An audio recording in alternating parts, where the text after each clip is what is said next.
everyone, I am Shanna, your photo book master, and today we're going to talk about creating photo books using both digital and printed photos. So whether your photos are stored on your phone or in a shoebox, I'm going to show you how to bring them together to create one beautiful book. Let's get started. Digital photos.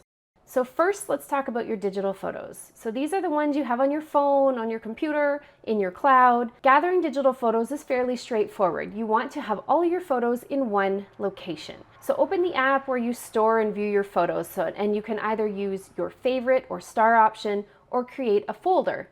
Now, if you want to use the favorite option, please go into that folder ahead of time and make sure it's not full of photos from another project. It doesn't need to be completely empty if you mark other photos as favorites and you want to leave them there, but ideally you don't have a whole whack of photos already in there marked as favorite. So if you need to acquire photos from another person, you can use a variety of transfer or cloud methods. So some options would be AirDrop, which is the best way to transfer photos between Apple users.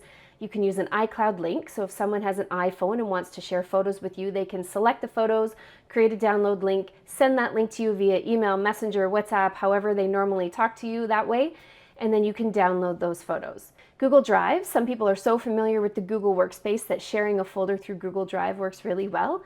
Dropbox is another popular file sharing program. There are a variety of these options available. But the key is you want to make one location where you can gather all of these photos. Create one album, one folder, one favorites unit, some place where you know you can put all those digital photos. Now let's talk about your printed photos. These might be older family photos or prints you've collected over the years, and to include these into your book, you need to scan them. So there are several photo scanning apps available. Google Photoscan is one, Adobe Scan, PhotoMine. These apps are convenient and they can be very useful for certain projects, but do keep in mind the scan quality will not be professional level. So these scanning apps are super handy and quick for casual projects, but they will not provide you the best quality for preserving precious family photos. Now, one type of project I have used the PhotoMine app for is school books. So I had the bin of all the paperwork, the report cards, class photos, trip photos, school trip photos, artwork, tests, assignments. I had all of that saved from my kids' years through elementary school, and I thought I need to do something with these papers. The PhotoMine app was perfect for that type of project, and I can show you the examples of those. So I have these two books created. I used the app, I set up a space that had good lighting, and I went through the piles and I scanned the pieces that I want. So you can see in this book we have tests and art and crafts, class photos, school photos. So I consider a book like this a very good project to use a scanning app like PhotoMine for. The results don't have to be preservation quality. It works for this. Purge the bin of paperwork, move on from all of that mess, and now you have these tidy books that you can keep on your shelf. If Google Photoscan is of interest to you, I recommend you taking a peek at this video that my friend Amanda has on this app and how to best use it for what you're looking for.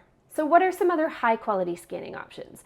Investing in a photo specific scanner or hiring a professional like a photo manager can make a huge difference in the end result. So many photo managers, like myself included, work with dedicated photo scanners. I have an array of scanners in my office that I use depending on the project and the item and what's required.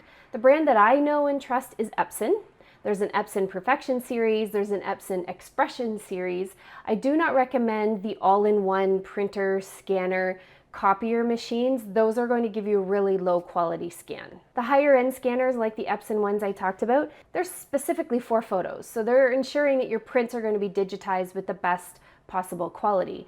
And also, if you choose to hire a professional to do the scanning for you, then you have the option to touch up photos. If there are creases or there's a rip, such as the one in the photo, you have a little bit of extra TLC added to your photos. If you are a photographer and you have some high-end camera equipment, you can set up a camera scanning station and you can capture really high-end images with your equipment, and those will give you a great quality, high resolution image to use in your book as well. If you have a large number of photos, very special photos, photos that needs a little bit of editing and touching up, consider the professional. If you're a DIYer who loves to dive into these sorts of projects on your own, then look into an Epson or a similar type of scanner that's going to give you back a great quality image. And again, it depends on your project.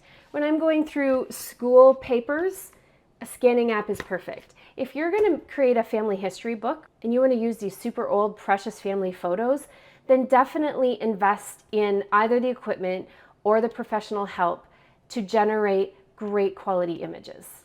Organizing your scanned photos. So once your printed photos are scanned, you'll need to organize them alongside your digital photos. Now, depending how you're setting your book up, you can create folders for each event or each year or each theme. However, you can keep your photos and your project neat and tidy and things easy to find.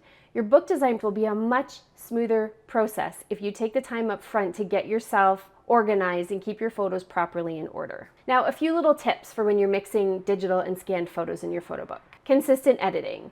If you are an editor, if you like to pull your photos into Photoshop or other apps and make your tweaks and changes, then just stay consistent between both your digital and your printed images.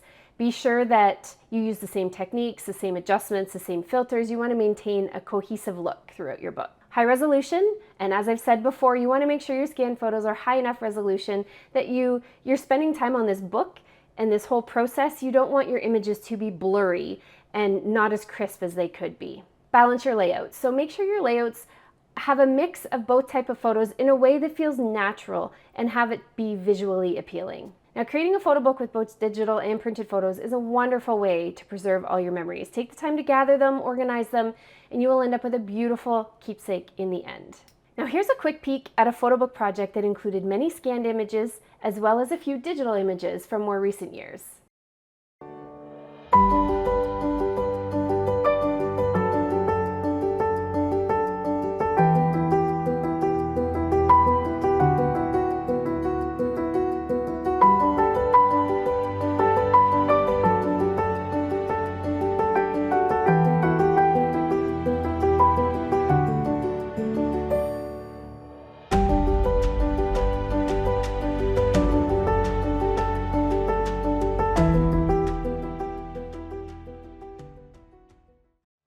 Thanks for watching. Don't forget to subscribe and follow along so that you can keep up with all the tips and tutorials on preserving all your family memories.